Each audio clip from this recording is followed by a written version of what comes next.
All right, go. So what do I think when I hear the phrase or the words "talking about black"? A couple things come to mind.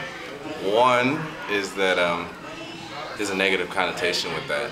It seems to be that you have talking proper, and when we're speaking about English, talking standard English or American English, and you have other, and black is included in that other, and black meaning, just for free association, black seeming to be the negative or the dark or the lack of moral gumption or those kind of things.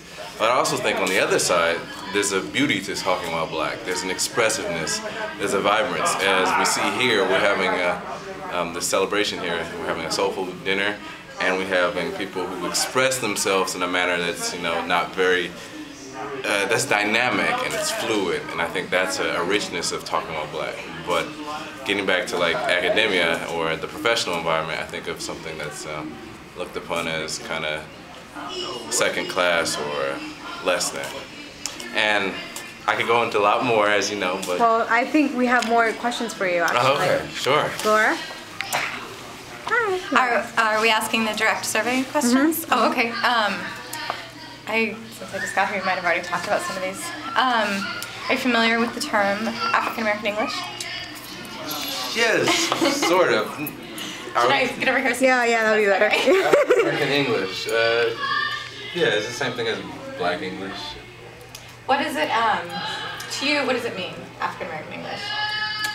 African American English. I actually took an interest in this last term. I had to write a paper about Ebonics particularly, and I learned about the Oakland Resolution, about just how Ebonics was, I guess, formed or coined as ebony phonics, meaning black speech, and I guess that's interchangeable with African American English, meaning that the rules used in speaking African American English are more closely a system related to that of the Niger-Congo or West African languages.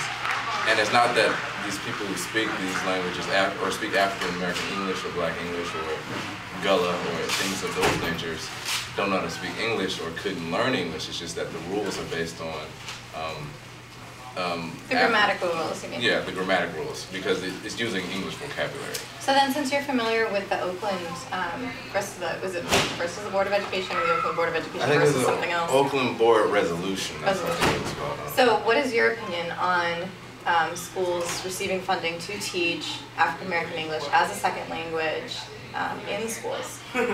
I didn't know that was the case. That would be interesting. I think the use of the African American English or Ebonics in that case was that they were using it as a tool or implementation to teach students how to speak standard English, showing that it wasn't a negative, just showing the comparison between, okay, you say dim, or you don't say the D on hold, or you say cold.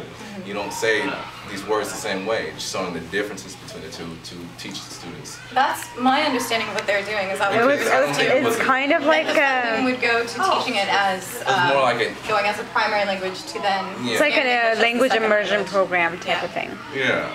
So what would your opinion on funds going for that? For it being used to like bridge the gap, or sure, like as if you were a child who was raised in a Chinese-speaking household or a Spanish-speaking household. They use English as a second language programs to bring children into standard speaking English faster. And that's my understanding that that's what Oakland was doing. Yeah, the way it was kind of mentioned in there, it's like teaching them how to speak standard English from the level they're in right now. So the level of English they speak is like dubbed Bev or like African American English, and they want to understand that that's like their cultural setting, that's what they speak, but then going from there and teaching them how to speak standard English.